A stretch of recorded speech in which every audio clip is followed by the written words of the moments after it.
Kevin, when you look at the difference first half to second half, how were you guys able to get the shots that you wanted there, in particular there in the second half? I thought we got good shots in the first half, but I thought, we were trying to get Zach in the pick and rolls, and I thought Zach did a really good job of just funneling everything and clogging everything up. And I think in the second half, we just put him on the baseline so he couldn't be such a factor. And I thought we came out, the crowd was phenomenal, obviously, but I just thought we came out a little bit pumped up. Defensively, I thought we were great in the first half, but it can work against you offensively. Obviously, you've had a fair number of quality wins here at home, but how significant is this as a program victory for you guys? Yeah, I mean, I think it's. I told the team this. Grant Billmeyer and I were in early this morning watching film, and I said to him, there's no doubt we're going to win this game. I had no doubt. These kids have worked extremely hard. When we have played bad, they've had a great attitude. They've worked hard. They brought it every day. We had 3 good days of practice this week, so I knew we were going to win. This was not a surprise for me, but I think it was important for. This is an unbelievable program. It's one of the best programs in the country. I think it's important for the fan base. I thought it was important for the students to kind of just understand what this program is really all about. And if you think about what went on last year, these poor kids dealing with COVID and all the BS with that. I think for the students, for the fan base, I think that was a great environment and a great moment. Emily, then Darren. Is there a point late in the game or afterward where you let yourself feel the significance of what a win might mean? No, I mean, I don't. This is going to sound terrible, but I've been in a lot of wins and a lot of losses. So, like I said, I was happy for the kids. This is all about that group of kids. This has nothing to do with Kevin Willard. This has nothing to do with the staff. This has nothing to do with anybody besides that group. And they earned it. And so, no, I mean, honestly, I was just trying to get out of there. I was trying to make sure Matt and those guys got out of there because obviously they had to deal with it at Northwestern. I'm just glad it kind of worked out that we were able to get them out of there in a safe manner. And early in the second half when you called the timeout and then soon after was the technical, what do you feel like swung the game there? Yeah, sometimes this group just needs a little bit of a reset. I think they were a little disappointed with the way they played offensively in the first half, and I just had to kind of get them to remember that we had played really good defensively. Let's just get back to that, and I knew eventually we'd make some shots, and I got such confidence in these guys. So, and then again, just getting Zach out of the middle of the floor really helped. Yeah. Coach, you talked about obviously how much you felt this win for your players, but can you describe the moment when that buzzer went off and pulled off that upset fan storm the court? Yeah, again, I was trying to get out of there, man. Like, everyone's trying to rub my head. And, I was just trying to get back to the locker room, to be honest with you. Again, I really mean this. When I was an assistant in Louisville, we went to the Final Four. It was like the coolest damn thing in the world. I've won a Big East championship in Madison Square Garden. So it's about them.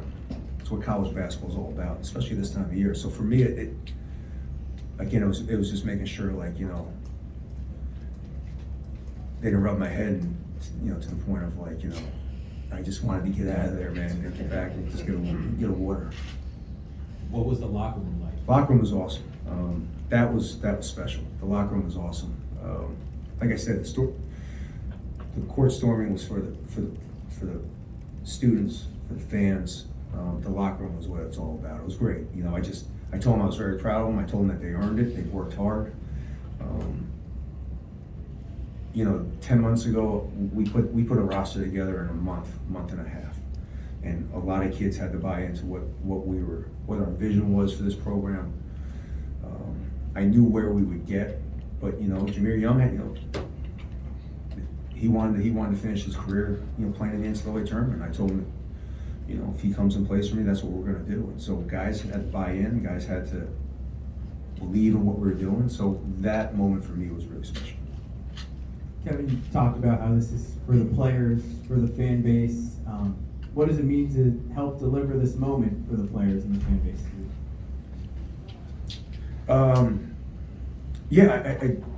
We got 5 games left, man. Like, we got Nebraska on Sunday. Like, I'm already there. Like, we have a meeting here in hopefully 5 minutes about going over to Nebraska. Like, it really is. Like, this league is, that is a team that can win a national championship. And Zach is probably the best player in college basketball. So, I want to keep this going. Like, this is, if we had lost the game, it wasn't going to be the end of the world. If we won the game, it's not the end all set. We still have 5 games left in conference play, and we have to get ready to March. I mean, there's a lot of things that we can get better going into March. Bringing up Zach, there were several key moments where Juju just kind of stopped him completely in the post, and it seemed like that maybe fed into those runs. Did you kind of see that as a big key in the second half there? No, I agree. I think, if you look at what Juju's done, and we talked about it yesterday, what Juju's done the second time around, he's played Hunter, he's played Crowell, he's played now Zach, and there's one other guy in the league. I wouldn't say he's dominated, but he's held his own, if not played better. And I think, Juju's one of those, he's very smart. He understands scouting reports, and I think the first game he got caught on some angles. We gave us some easy dunks, and the biggest thing for us was like, hey, just make him shoot a jump hook. He's gonna make some, it's not the end of the world.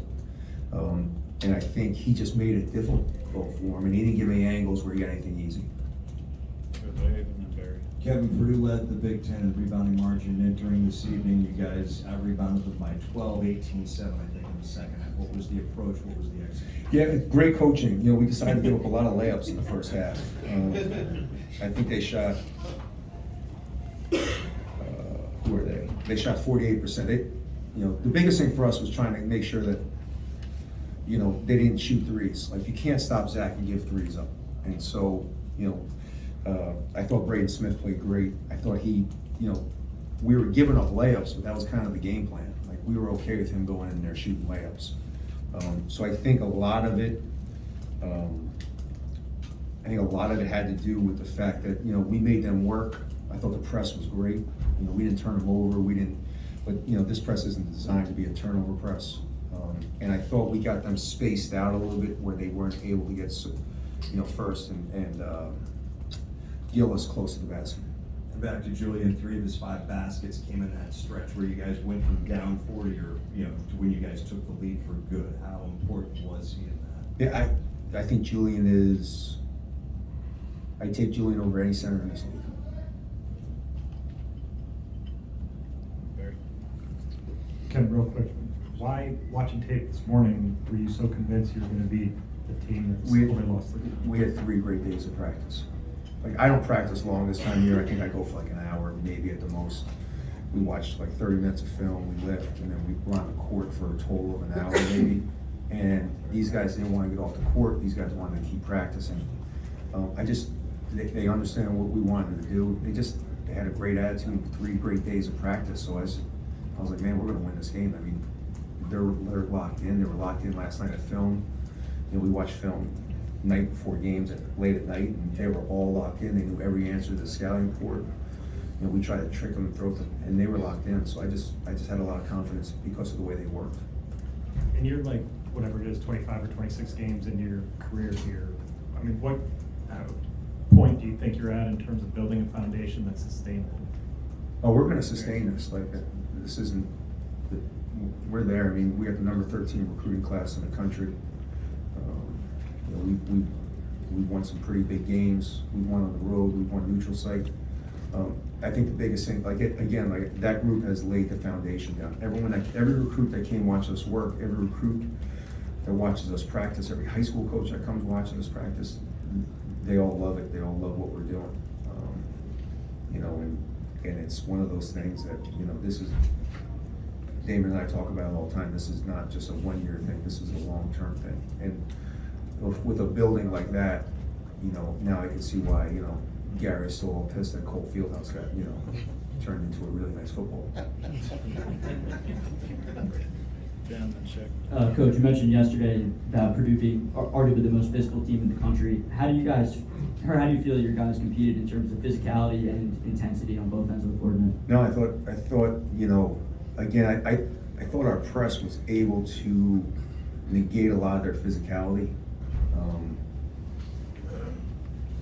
You know, to give up only 3 offensive rebounds, you know, to that team, again, they shot a really good percentage, but, you know, I thought, again, these guys really locked in, they understood what we had to do, so, I thought they were really good. Coach, you told us, we're here. Hey, Johnny, what's going on? To your right, we're here. You told us yesterday you had a couple guys banged up and ill. We could see 5 minutes in, Dante was already hanging on his knees. What kind of message does that send the other guys on the squad? They all knew that he wasn't feeling particularly well, yet he put up 29 minutes. Yeah, I mean, Dante's the one guy in practice I got to sub out as more than anybody because of how hard he plays. But Dante's also been getting a lot of work. He's getting extra shots in. He's getting in the gym late. He's coming in. He was in this morning with us. You know, he's one of those kids that, like, you know, you hate to play against. Like, you hate playing against Dante Scott because maybe his numbers weren't great tonight and he was battling, but man, he plays hard. There's not a time he's not on the floor where he's not bringing it 100%. All right, we'll move to the left side of the room, George. Hey, Kevin. 63% shooting in the second half after struggling in the first half is unanswerable question. Is there a way to bottle that or take something away that you can use to run through? No, I think they were a little amped up. Great crowd, big game. Everybody was talking about it. I thought we came out, we just played super fast on offense. And I thought, you know, sometimes it's hard when you're pressing and you're getting after it. Sometimes it's hard to transition to, you know, I thought the first 4 minutes, I thought both teams were really pressing, playing really hard, but pressing. Luke.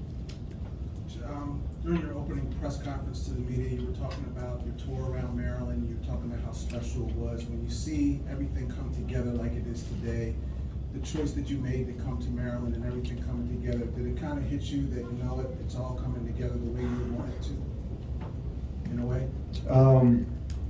Man, you guys get deep. These aren't questions from Jersey, is it, Johnny Boy? No, I mean, I fell in love with this place in the summertime when all the former players came back and told me stories. Like, I spent a lot of time with Coach Williams and, you know, hearing what he did to build this place. I've talked to Mark a lot about how special this place is. So I think it hit me more or less this summer, you know, especially with all the former players coming back. And, you know, Grievous came in this afternoon. He's going to talk to the team tomorrow. So just, I think the history, the greatness of this program, we talk about it. You know, I'm not that deep of a guy. I apologize. Okay.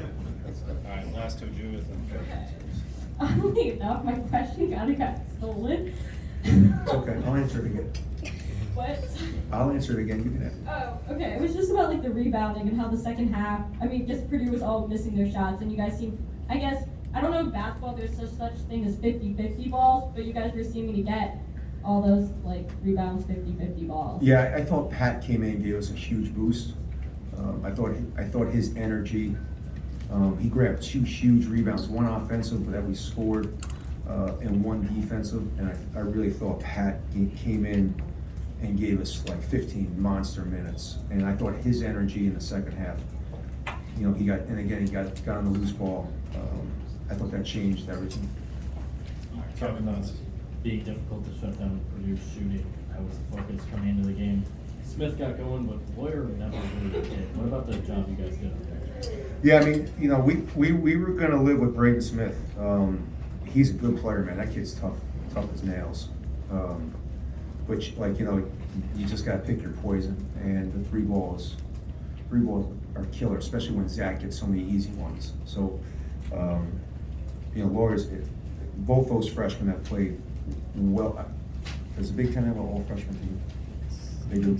Yeah, I mean, those two kids should be at the top because of how well they've played.